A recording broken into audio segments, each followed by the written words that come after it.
El problema de las dos voluntades de Cristo, la voluntad de Jesús y la voluntad del Padre. Pero, ¿qué significa esto? ¿Qué significa mi voluntad contrapuesta a tu voluntad?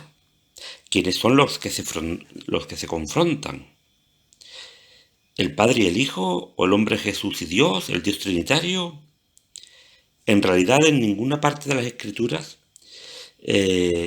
vemos esta oración tan profunda de Jesucristo.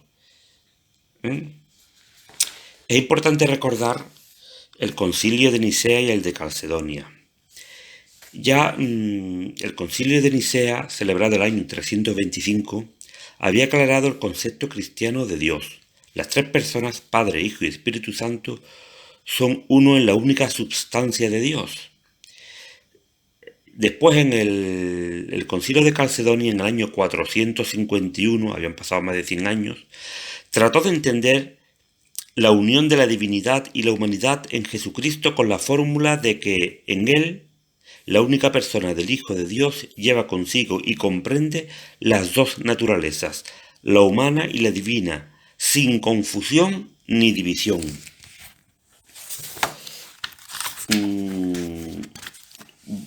Antes que nada voy a leer el texto, voy a tomar el texto de San Lucas capítulo 22, versículo 39, donde se relata la agonía de Jesús. Dice así: salió y, como de costumbre, fue al monte de los olivos, y los discípulos le siguieron. Llegado al lugar les dijo: pedid que no caigáis en tentación. Y se apartó de ellos como un tiro de piedra, y puesto de rodillas oraba diciendo: Padre, si quieres, aparta de mí este cáliz, pero no se haga mi voluntad, sino la tuya. Entonces se le apareció un ángel venido del cielo que le confortaba, y sumido en angustia insistía más en su oración. Su sudor se hizo como gotas espesas de sangre que caían en tierra. Dejamos aquí el texto y tenemos que irnos al siglo VII, a un teólogo bizantino llamado Máximo el Confesor, ¿no? Que ha elaborado una respuesta a esta pregunta, ¿no?, que se hace Jesús en el monte de los olivos, ¿no? Y nos dirá que la voluntad es parte de la naturaleza humana.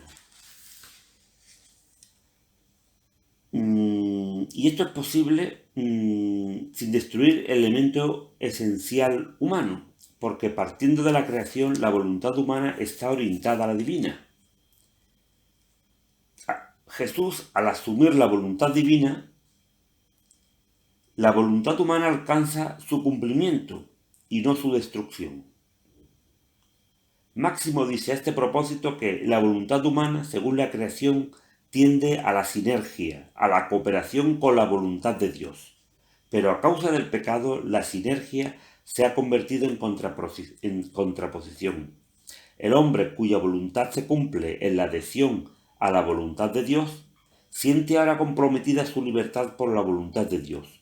No ve en el sí a la voluntad de Dios la posibilidad de ser plenamente el mismo, sino la amenaza a su libertad, contra la cual opone resistencia. El drama del Monte de los Olivos consiste en que Jesús restaura la voluntad natural del hombre de la oposición a la sinergia y restablece así al hombre en su grandeza.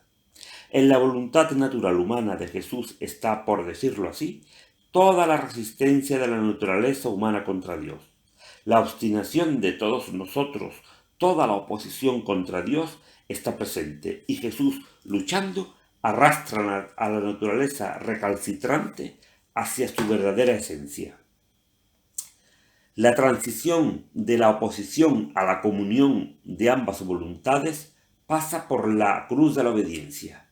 En la agonía de Getsemaní se cumple este paso. Así la petición «no se haga mi voluntad sino la tuya» es realmente una oración del Hijo al Padre, en la que la voluntad natural humana ha sido llevada por dentro del yo del Hijo, cuya esencia se expresa precisamente en el no yo sino tú, en el abandono total del yo al tú de Dios. Pero este yo ha acogido en sí la oposición de la humanidad y la ha transformado, de modo que ahora todos nosotros estamos presentes en la obediencia del Hijo. Hemos sido incluidos dentro de la condición de hijos. Y hay un punto importante. Aquí Padre, Jesucristo utiliza la palabra Abba. Abba es como, no, más que padre, es papá. Es la forma de, digamos, en que un niño llamaría a su padre. Un niño que confía plenamente en su padre. Buenas tardes.